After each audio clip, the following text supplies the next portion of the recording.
What's up guys, it's Zedius, and I'm here with another FIFA 17 video. In our previous video, yesterday, we had the middle segment of our FUT Champs games. We had a few good wins, and we continue that winning form in this episode. This episode has our last 10 FUT Champs games of the weekend, and we are looking to finish in Gold 1. For our next video, we're going to have some Divisions gameplay in Division 9 and 8. To start today's episode, we recap where we stand so far in FUT Champs. So we had 15 wins and 15 losses in our first 30 games, which I'm actually very happy with. And it sets us up to go about even in our FUT Champions run, which is definitely the goal. That'll give us our 18 win goal of Gold 3, which gives us automatic qualification to the next weekend league, as well as a pretty good reward, which is 2 mega packs, a 50k pack, which is a 12 rare player pack, and a good coin bonus as well.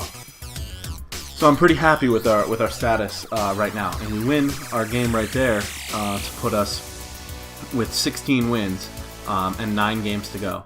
I will admit we didn't do as well as we possibly could have in these last 10 games.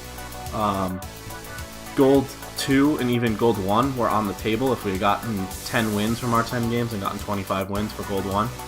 They were definitely possible, but it wasn't something that we ended up achieving. And that's okay. You know what? It was our first time with a team that we were uncomfortable with. We were switching players, we were rotating players, and fortunately, I think this will be the last time we have to do that, as we lose this game here 2-1. Fortunately, I think from here on out we'll be able to use fitness cards. We will have the occasional injury here and there, and I'll tell you right now, I will not pay for injury cards. They are super overpriced. I'd rather sit the guy on the bench for a couple of games than pay the exorbitant prices for injury cards. And that right there, that goal from James Rodriguez, is the difference between the quality of players. I left the replay in. Look at the way that ball dips after it gets over the goalkeeper. And Jack Button's a good goalkeeper. I have no complaints with him, and nobody in the world is getting to that. And that's just the difference in quality between the players that we are using in this Road to Glory versus some of the players that other opponents have at their disposal. Still, we did our best in this game.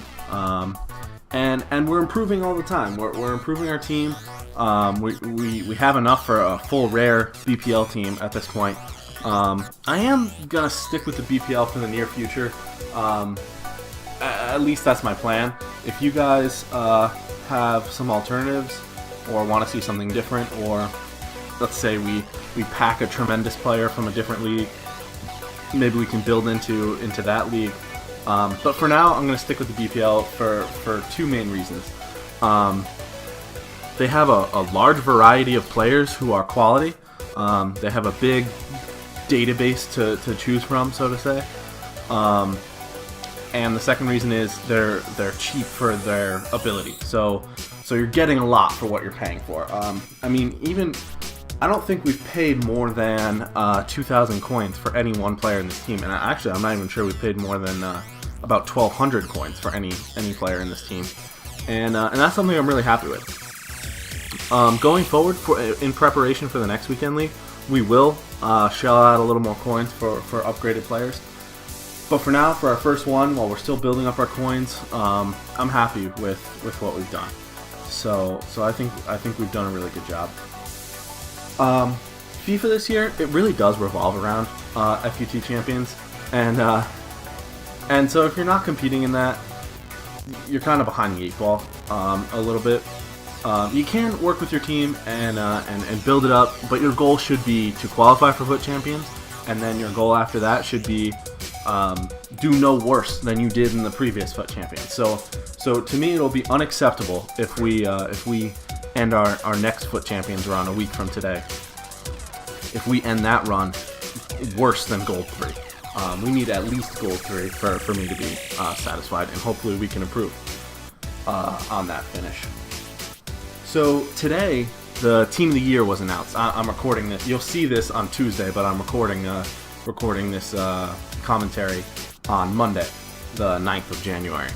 Team of the Year was announced today, and I think it's something that could be interesting to talk about. I'd be interested to hear your guys' opinions on who you think deserves a spot in Team of the Year. Personally, I'm disappointed with it. Unfortunately, the way it works is players, captains of all the international teams, sports writers, a bunch of people vote for the Team of the Year from the candidates. And the candidates are generally made up of the top 10 to 15 players in attackers, defenders, goalkeepers, and midfielders. And then this group of people vote. And what ends up happening is what happens in any vote among peers, unfortunately. Popularity. Popularity wins. And we will return to this in a second, but I wanted to show this. This is a marquee matchup, Squad Builder Challenge. I run through the prices for these players, and many of them were first owner. We did play $1,200 for one player, and then $1,400 for Fellaini. He was our Man United player, so he satisfied a requirement. But overall, we didn't spend too much on it, and I'm happy to do these marquee matchups as long as we can spend less than what the pack was worth. So in this case, the pack was 1,500 coins.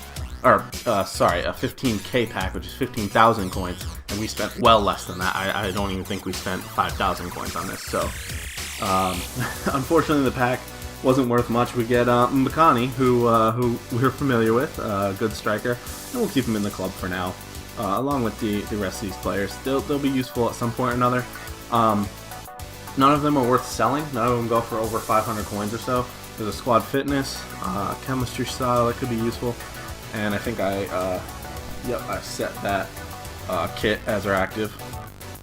I will sell players that are worth money, but at this time, none of the players in that pack were really worth anything. So I just hung on to them for now. At one point or another, they will be useful. And here was the fourth and final squad for this Squad Builder Challenge. Again, I run through the prices. I don't think anybody was really over 1,000 coins, and most people well under that. There's a first owner and another first owner there. So I think we spent maybe 5,000 to 6,000 coins on that team. And I believe we get a 2 rare player pack, but it was to complete the group.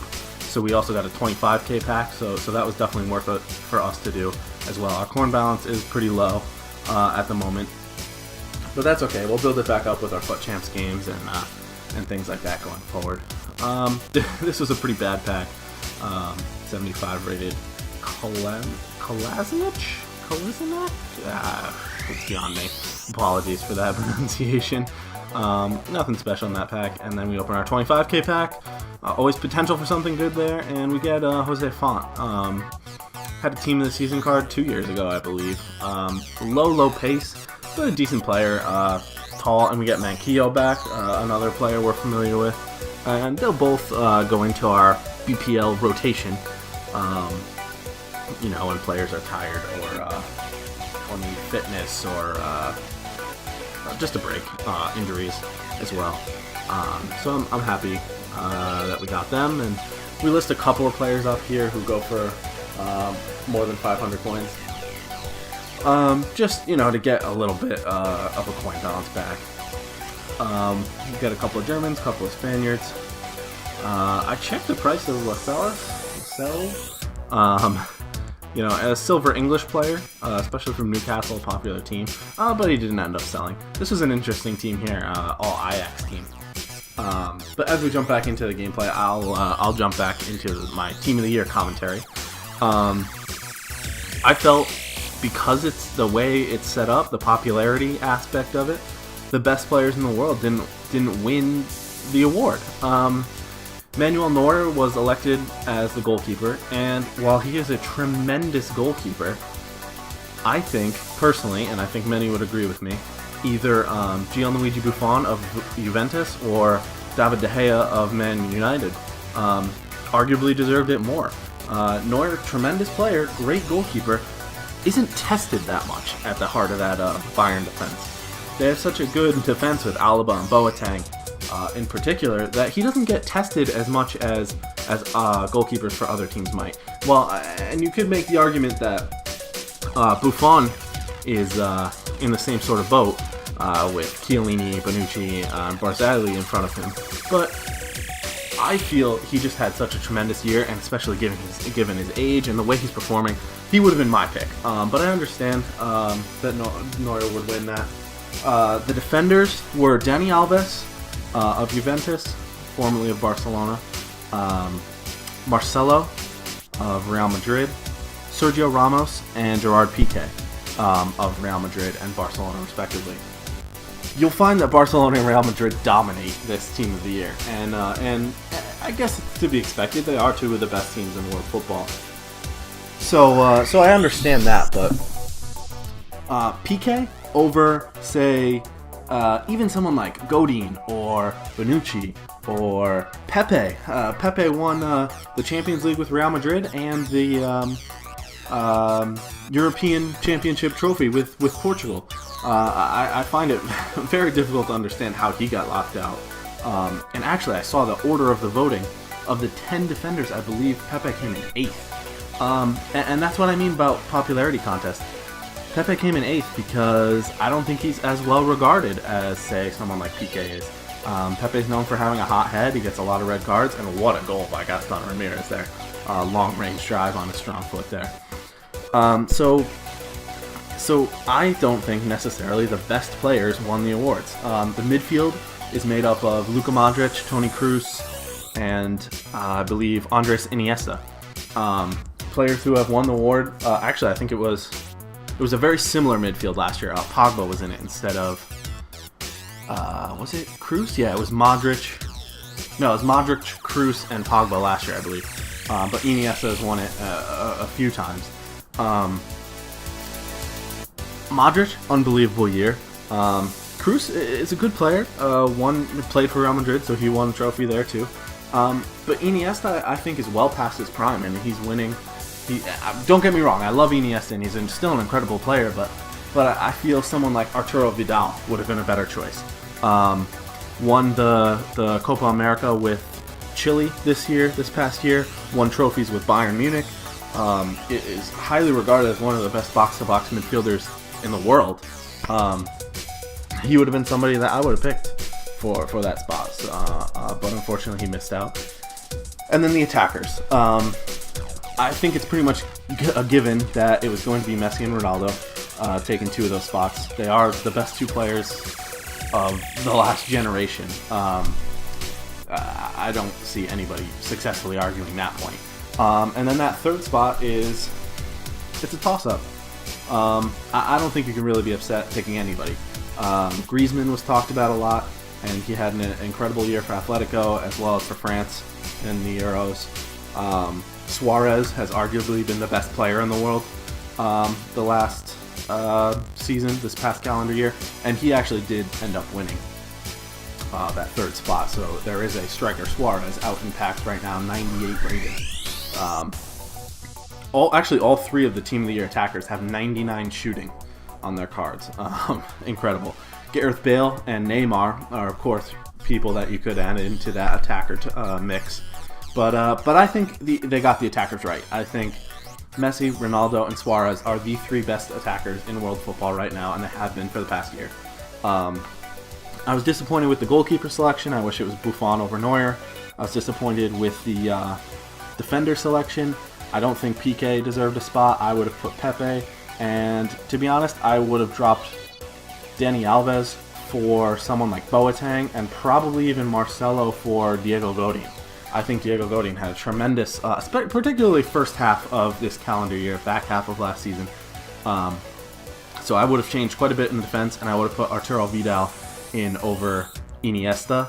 And Modric, I think, belonged. Kroos, I think, is debatable. I understand why he got put in, so I guess I agree with that.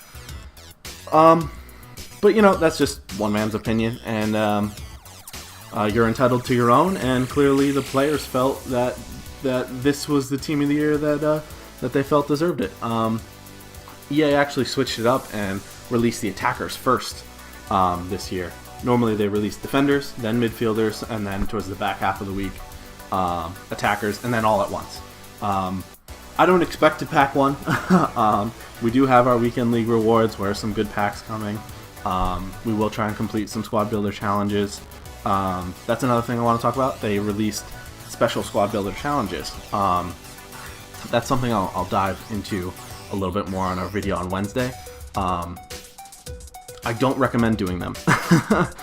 We may do, there is a Team of the Week 16 untradeable pack, so you're guaranteed one Team of the Week 16, which is this current Team of the Week player in a pack. It's all BPL players, so that's kind of why I'm considering it. It will be a gold BPL player, except for I believe Scott Sinclair and a player from the Australian League, who, with my luck, we'd end up getting. We may spend the coins on that. I'm undecided at this point. I will let you know, obviously, by Wednesday. But the other ones, I wouldn't recommend doing them. They're not value for money. EA just rely on that Team of the Year hype to get you to buy into these FIFA points and buy packs, and we're not going to do that. But we will complete squad builder challenges that are value for money. Say we get a 25k pack and we can do the challenge for 5 to 8k. We will absolutely do it. And you know, hopefully we get lucky, but I don't see us doing that.